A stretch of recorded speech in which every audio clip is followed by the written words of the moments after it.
au Seigneur. Je vais vous inviter à prendre place pour poursuivre ces instants en ouvrant ensemble la parole du Seigneur. Je vais vous proposer deux lectures, pas très longues. On va les enchaîner dès maintenant. Ésaïe, chapitre 49, versets 1 à 10. Et puis ensuite, nous irons dans la seconde lettre de Paul aux Corinthiens. Nous commençons donc par Ésaïe, chapitre 49, versets 1 à 10. « Écoutez-moi, peuple lointain, soyez attentifs. L'Éternel m'a appelé dès ma naissance. Il m'a nommé dès ma sortie des entrailles maternelles. Il a rendu ma bouche semblable à un glaive tranchant et m'a couvert de l'ombre de sa main. Il a fait de moi une flèche aiguë. Il m'a caché dans son carquois. Il m'a dit, « Tu es mon serviteur, Israël, en qui je me glorifierai. » Et moi, j'ai dit, « C'est en vain que j'ai travaillé. C'est pour le vide et le néant que j'ai consumé ma force. Mais mon droit est auprès de l'Éternel et ma récompense auprès de mon Dieu. Maintenant, l'Éternel parle, lui qui m'a formé dès ma naissance pour être son serviteur, pour ramener à lui Jacob et Israël encore dispersé, car je suis honoré aux yeux de l'Éternel et mon Dieu est ma force. Il dit, c'est peu que tu sois mon serviteur, pour relever les tribus de Jacob et pour ramener les restes d'Israël. Je t'établis pour être la lumière des nations, pour porter mon salut jusqu'aux extrémités de la terre. Ainsi parle l'Éternel, le Rédempteur, le Saint d'Israël, à celui qu'on méprise et qui est en horreur au peuple, à l'esclave des puissants. Des rois le verront, et ils se lèveront, des princes, et ils se prosterneront à cause de l'Éternel qui est fidèle, du Saint d'Israël qui t'a choisi. Ainsi parle l'Éternel. Au temps de la grâce, je t'exaucerai. Au jour du salut, je te secourerai. Je te garderai, je t'établirai pour traiter une alliance avec le peuple, pour relever le pays et pour distribuer les héritages désolés. Pour dire aux captifs, sortez, et à ceux qui sont dans les ténèbres, paraissez. Ils paraîtront sur les chemins et ils trouveront des pâturages sur tous les coteaux. Ils n'auront pas faim, ils n'auront pas soif. Le mirage et le soleil ne les feront point souffrir, car celui qui a pitié d'eux sera leur guide, et il les conduira vers les sources d'eau. Amen.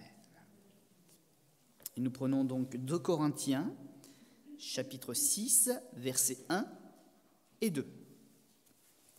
Seconde lettre de Paul aux Corinthiens, chapitre 6, versets 1 et 2. Puisque nous travaillons avec Dieu, nous vous exhortons à ne pas recevoir la grâce de Dieu en vain. Car il dit, au temps favorable, je t'ai exaucé. Au jour du salut, je t'ai secouru. Voici maintenant le temps favorable. Voici maintenant le jour du salut. Amen. Temps de prise de décision. Et j'ai voulu l'associer, je crois que c'est surtout la pensée de l'esprit, mais à cette reprise que nous sommes en train de commencer de vivre. C'est vrai qu'il y avait un temps pour être à l'écoute, prudent dans la retenue, mais je pense qu'il y a aussi un temps où nous ne devons pas craindre nos ennemis. Il y a un temps où il nous faut avancer avec sagesse, mais nous ne pouvons pas avoir le luxe de nous arrêter. La marche dans laquelle nous sommes, le mouvement dans lequel nous sommes, vient de Dieu. Et nous n'avons pas à craindre outre mesure pour notre vie. Nous avons à faire ce qui est juste, comme dit le Seigneur, obéir à ses commandements et obéir aux autorités, mais n'empêche que notre cœur, lui, il est actif, il cherche le chemin du Seigneur parce que nous sommes un peuple en marche. Le texte que nous avons lu au début dans les psaumes est un texte messianique, il parle de Jésus, de son œuvre. C'est David qui l'a écrit, lui qui lui-même a vécu un peu certains aspects de sa vie comme une annonce de ce que Jésus allait vivre. Vous voyez qu'au début, c'était comme teinté de découragement. Est-ce que je peux dire j'ai travaillé en vain? Il était lassé. Et pourtant, il disait, mais ma récompense, elle est en Dieu. Mais ce que je fais est pour Dieu, donc ce n'est pas vain. Et il s'est vu à un moment, alors je ne sais pas si c'est prophétiquement, si c'est dans une vision ou quoi, mais il le dit, donc il l'a vécu d'une certaine manière. Il s'est vu comme au travers des yeux de Dieu, utile. Lui qui était si petit, il était en fait dans cette humilité de reconnaître qu'il n'était rien, mais se mettant du côté de Dieu, il a vu que si on travaille fidèlement, nous ne sommes pas inutiles. Nous avons une autorité, nous avons une place, et le Seigneur se réjouit de ce que nous faisons de bon cœur pour lui, malgré peut-être le sentiment parfois de faire et que ça ne porte pas de fruits. Ça, c'est faux. Ça, c'est le diable qui cherche à nous décourager. Mais quand on regarde du regard de Dieu, et quand on découvre son regard posé sur nous, si nous sommes dans l'effort avec lui, c'est un regard de joie, un regard qui a envie de nous récompenser, un regard qui console notre cœur et qui nous dit « Ne lâche pas maintenant ». Mon frère, ma sœur, ne lâche pas maintenant. Regarde-toi, apprends à te regarder au travers du regard de ton Dieu. Laisse-le te montrer comment il voit ce monde. Il n'y a pas 50 solutions. Il faut ouvrir notre cœur au Seigneur et véritablement le laisser insuffler des choses en nous.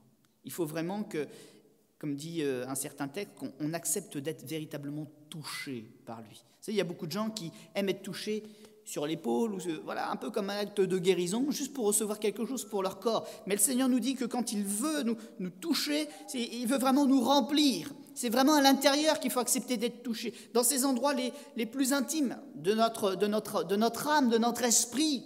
Et il y a encore tellement de gens qui entendent parler de Dieu, qui veulent bien une visitation de Dieu, c'est-à-dire être touchés extérieurement, superficiellement pour la guérison, pour une force. Alors que ce que Jésus demande, c'est ce qui se passe à l'intérieur, de s'abandonner à lui. La victoire est quand nous capitulons devant le Seigneur. Vous savez qu'il y en a un dans l'Écriture qui a vécu ça. Hein. Il s'est battu avec Dieu, mais il s'est battu et il a perdu. Et c'est là qu'il a été relevé vainqueur. Quand Dieu a posé en lui sa marque. Ce qui était annoncé dans les temps de la royauté d'Israël, c'est accompli, c'est accessible aux hommes de toutes les extrémités de la terre. Aujourd'hui, nous savons que la promesse d'un Messie venu dans le monde est réelle. Christ règne. Christ agit. Christ a pourvu au salut. Et nous avons aujourd'hui la certitude que cette seconde parole, non plus dans l'Ancien Testament, le temps des annonces et des promesses, mais que cette parole qui était dans la première lecture, quelque chose qui était annoncé pour un temps futur, est maintenant accompli en Jésus. D'ailleurs, quand nous lisons 2 Corinthiens 6, qui reprend cette parole prophétique, ajoute avec conviction que ce temps est venu en Jésus. C'est maintenant le jour favorable. C'est maintenant le jour du salut. Et nous devons le prendre comme cela pour tous les jours de notre vie, à nous qui nous sommes donnés au Seigneur. Il continue de faire toutes choses nouvelles, il continue de donner réalité à ce qui était autrefois des promesses. Paul lance un appel solennel aux personnes à qui il a écrit cette lettre à bien réaliser la valeur de ce que Dieu a produit au travers de son Fils. Nous l'avons lu. Est-ce que nous aurions cru ou est-ce que nous ferions les choses en vain ? Et la Bible déclare que si nous faisons Jésus, ce n'est pas vain. Il faut continuer de mobiliser nos efforts. Jésus n'est pas mort en vain sur la croix, mais la grâce de Dieu nous a tout ouvert. Tout est possible à celui qui croit.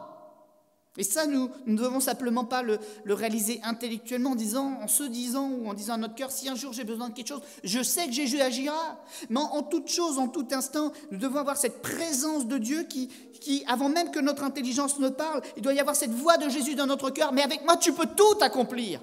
Si tu es dans mon plan, si tu as à courber ton genou devant moi, marche. Marche. Moi, j'aime beaucoup cette parole du paralytique, donnée par Jésus au paralytique. Lève-toi et marche. On aurait pu le dire à plein d'autres personnes. Ils seraient peut-être passés par un temps de négociation. Hein. T'es sûr de ce que tu dis? Je ne vais pas être déçu. T'es sûr? Nous, on est comme ça avec le Seigneur. Hein. On est des paralytiques spirituels et on demande 50 confirmations au Seigneur. Mais ce paralytique-là, il était différent. Il avait une foi qui a été capable de le transporter. Il a entendu, il s'est levé, il a marché. Il a marché. Et c'est vrai que même si nous connaissons très bien la parole, avons-nous toujours cette spontanéité de nous lever pour Jésus? Il faut qu'on garde ça, j'allais dire, tout frais dans notre cœur. S'il y a bien une chose que nous devons entretenir, rafraîchir constamment dans notre pensée, dans notre cœur, c'est « je veux être spontané pour Jésus ». Je veux me lever quand il m'appelle. Je veux me réjouir quand il me demande quelque chose. Ce n'est pas un fardeau qu'il me demande. S'il me demande, c'est que je suis capable. Je veux me lever avec joie à chaque fois qu'il m'appelle. Je veux même, avant qu'il m'appelle, être dans la patience, l'impatience qu'il m'appelle. Vous savez peut-être un petit peu comment fonctionne le calendrier hébreu. C'est d'ailleurs par le livre du Lévitique qu'il est organisé. Vous savez qu'il y a des fêtes qui sont des moments significatifs. Et le commencement de l'année juive, alors ce n'est pas le même calendrier que nous, c'est un peu différent, mais il commence par une fête bien particulière qu'on appelle la tête de l'année. Il s'appelle Rosh Hashanah. Ça débute par une cérémonie particulière, c'est les trompettes. Parce que le peuple, il commence son année en devant prendre une position spirituelle. Si c'est cette année, à un moment, peu importe lequel, que Dieu fait résonner les trompettes célestes pour mettre le peuple en marche, il faut que le peuple se lève. Mais cette trompette, nous le savons, elle est symbolisée par une trompette d'argent, c'est la voix de l'Esprit. Nous ne l'entendons pas forcément tout le temps, à tout instant. Nous ne sommes pas des mystiques, mais elle est présente, prête à nous parler, prête à nous conseiller, prête à nous consoler. Mais il y a aussi un moment où elle résonnera, et ce moment-là, nous l'attendons avec ferveur, c'est pour le départ. Qui partira vers la gloire céleste? Qui sera enlacé par le Seigneur en disant « Bon et fidèle serviteur, entre dans la maison de ton maître. Tu es délivré de tes tristesses. Tu as travaillé comme il fallait, comme tu pouvais, de toutes tes forces et de toutes tes larmes. Mais maintenant, c'est le temps d'entrer dans le repos. » Qui entendra? Qui sera prêt? Qui aspire à suivre le Seigneur et dans les travaux difficiles sur cette terre pour lui et dans la joie qu'il nous réserve. C'est facile d'espérer pour la joie, mais d'avoir le même zèle pour le service de sa maison. Le zèle de ta maison me dévore. Qui a ce zèle en lui?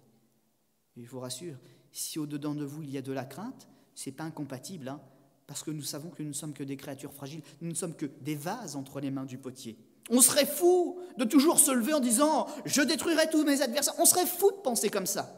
Mais la crainte, c'est aussi l'humilité. Ça n'empêche pas d'avoir ce feu de se dire que je sois utile à mon maître, qu'il me prenne dans ses mains, qu'il me remplisse de son huile et que ma coupe déborde. Nous devons être ces chrétiens-là pour notre reprise. Pour cette reprise et pour toute la suite.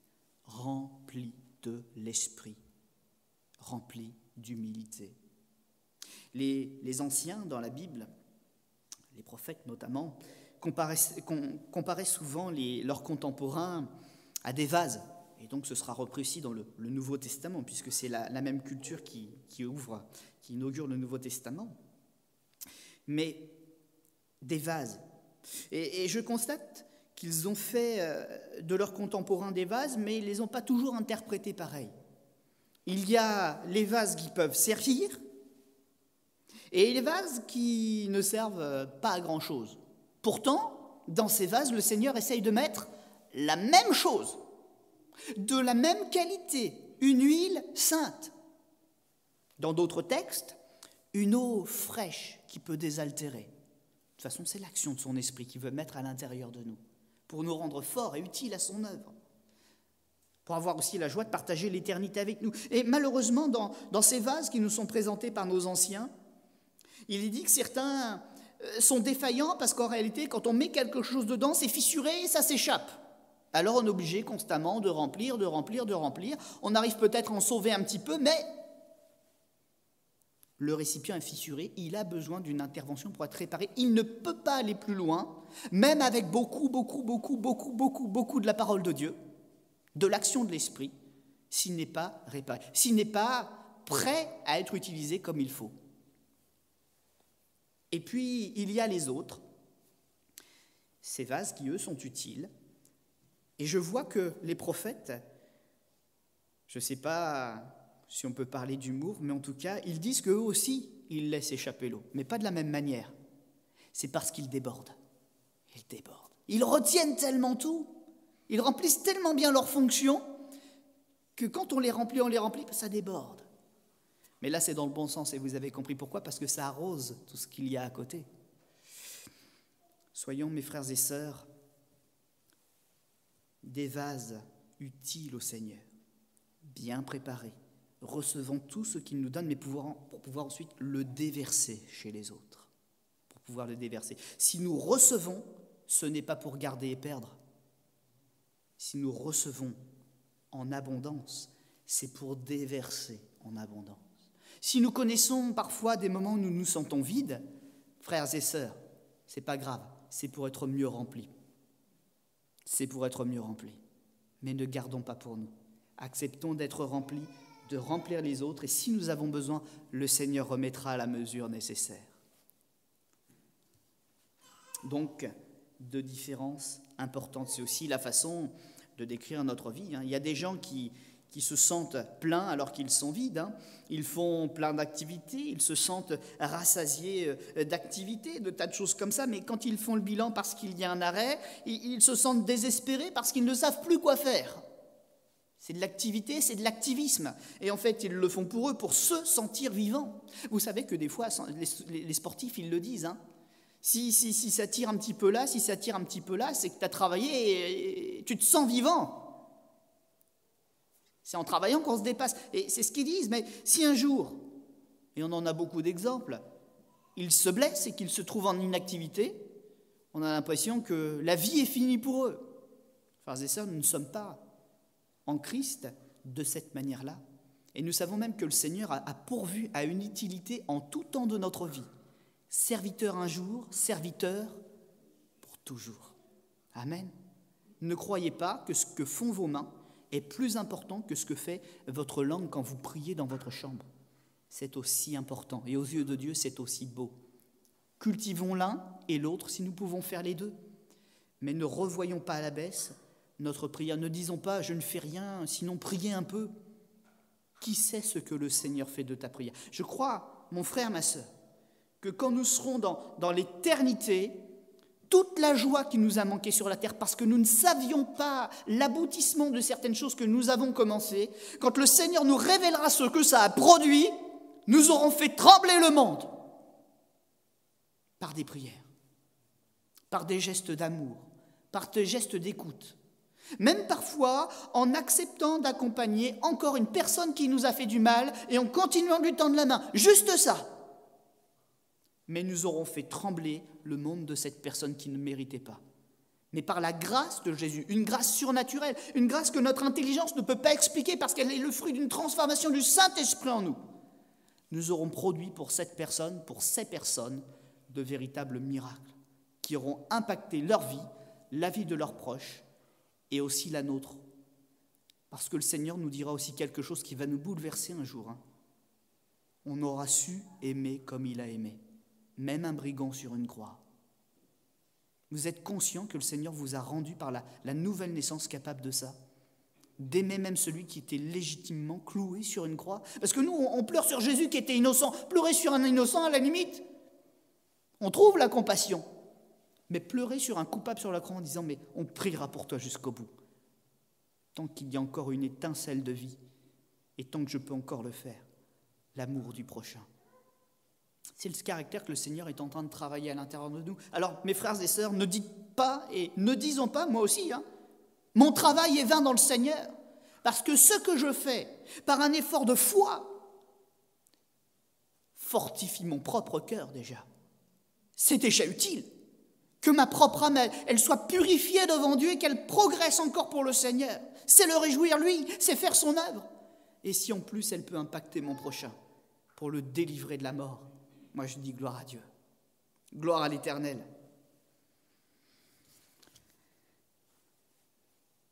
Christ a été envoyé au monde pour inaugurer un jour nouveau. Ce jour, nous y sommes entrés, nous connaissons son nom, son surnom.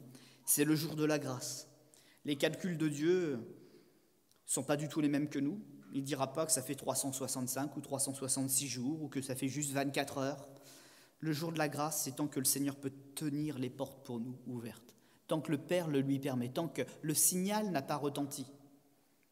Alors aujourd'hui, je répète, au milieu de cette assemblée, comme les prophètes l'ont fait, comme les apôtres, finalement des prophètes aussi, l'ont fait. Aujourd'hui, si tu entends sa voix, n'endurcis pas ton cœur, mais ouvre ton cœur à la grâce. C'est aujourd'hui le jour que l'Éternel a fait. Un jour de joie, un jour de victoire, un jour de délivrance, un jour de salut. Aujourd'hui, si tu entends sa voix, prends position pour la grâce qui est en Jésus-Christ. Christ, envoyé dans le monde, a instauré cette nouvelle journée. Il l'a même inaugurée. Nous n'avons pas de vie parfaite. Nous avons tous des tâches. Même en marchant longtemps, nous pouvons être attrapés par plein de choses qui entachent certaines de nos journées, certaines de nos actions. Mais comme on l'entendait dans une prière ce matin, peu importe, si malgré notre faiblesse et nos erreurs en chemin, si nous faisons les choses pour Jésus, il changera même les imperfections en perfection. Il saura transformer les choses parce qu'elles sont faites pour lui à sa gloire. Il ne laissera pas une œuvre inachevée. Vous savez que les gens sont très, superstitieux. La crainte de beaucoup, c'est de croire qu'ils partiront avec des œuvres inachevées. Ils hurlent sur leur lit de mort. Ils écrivent des testaments dans lesquels ils demandent pardon parce qu'ils n'ont pas eu le courage de dire les choses en face. Ils partent en n'ayant pas accompli même les choses qui étaient à leur portée. Et ils partent avec des regrets, ils partent avec le cœur lourd, ils partent sans connaître la grâce d'avoir été délivrés et pardonnés.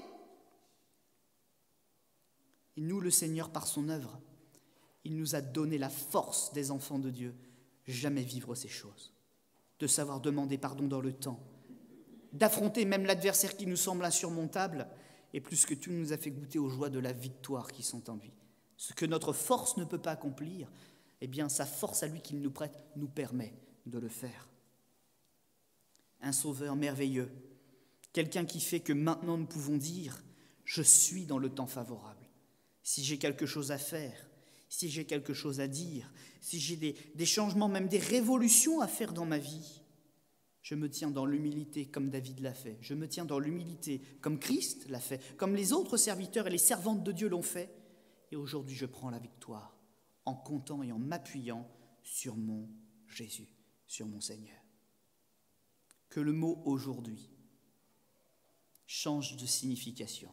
Vous savez, certains mots dans l'Écriture et donc dans l'histoire humaine ont changé de signification parce qu'il y a eu un moment, quelque chose qui s'est passé qui a bouleversé notre conception. Un exemple que vous connaissez très bien, la passion. Vous savez ce que signifie le mot passion avant la croix de Jésus ? C'est une douleur insupportable, c'est une passion, c'est quelque chose qui nous ronge de l'intérieur, c'est quelque chose qui nous mange, c'est quelque chose qui nous écrase, c'est quelque chose qui nous fait souffrir, quelque chose qui ne quitte pas notre esprit et même parfois notre corps.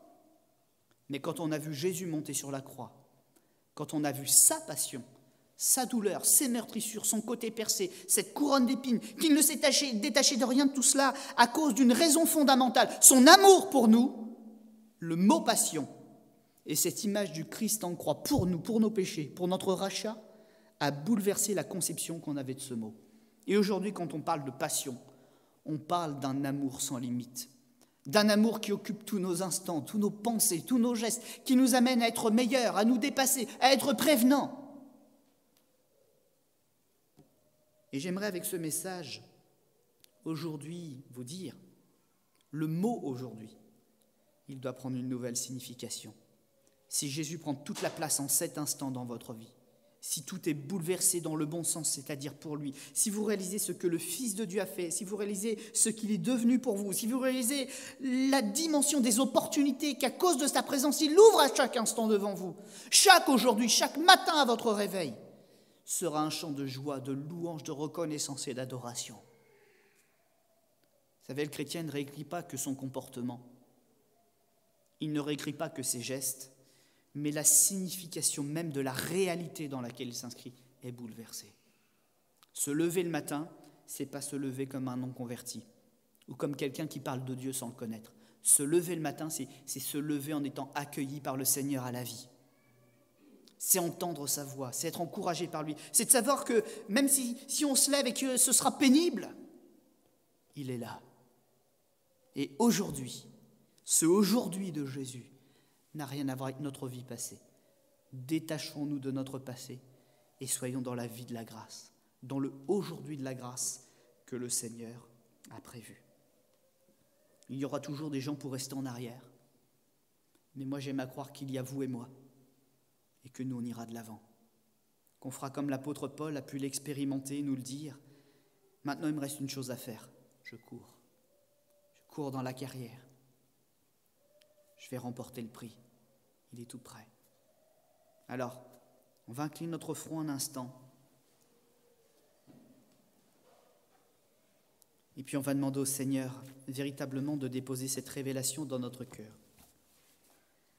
Cette révélation, ce ne sont pas des gestes religieux, ce ne sont pas des mutilations comme pour se punir, ce ne sont pas des paroles récitées, mais c'est de comprendre que nous ne sommes rien et qu'il est tout pour nous, qu'il nous habite, que si nous sommes dans la joie, c'est parce qu'il nous réjouit, que si nous sommes debout, c'est parce qu'il nous tient debout, et que toutes les choses les plus belles et toutes celles qui sont à notre avantage, elles coulent de son œuvre de la croix. Seigneur notre Dieu, je pourrais te dire merci pour subvenir à mes besoins matériels. Je pourrais te dire merci de ce que, même si je ne roule pas sur l'or, je ne manque de rien. Mais je veux surtout te dire merci, parce que quoi qu'il y ait de matériel dans ma vie, ou de réussite dans ma vie, il y a quelque chose à mes yeux qui a plus de valeur. C'est que je suis vivant par toi et pour toi. Si je vis, Seigneur, c'est pour toi. Et de tous les trésors, de tous les bienfaits que tu m'as faits, d'être attaché à toi, c'est le plus beau des cadeaux. Je veux dire, Seigneur Jésus, avant toi, je ne savais pas aimer. Avant toi, je ne savais pas être vivant. Avant toi, je ne savais pas prendre une bonne décision. Mais depuis que j'aime Jésus et que je suis aimé de Jésus, je suis véritablement un homme heureux. Voilà mon trésor. Le reste, Seigneur, c'est une bénédiction de Dieu, mais elle n'est qu'en plus. Mon véritable trésor est en Jésus. Et ce matin, c'est toi que je célèbre. Et ce matin, c'est toi que je loue. Tu es l'auteur de mes bienfaits, mais tu es aussi l'auteur du pardon qui me rend la paix. Alors merci Jésus d'avoir tant de patience envers moi et d'avoir tant d'amour immuable envers moi. Ton amour est invariable, il ne change pas, il ne bouge pas, il ne me quitte pas. Quoi que je fasse, tu es là. Tu es là. Que ton nom soit loué et glorifié. Amen.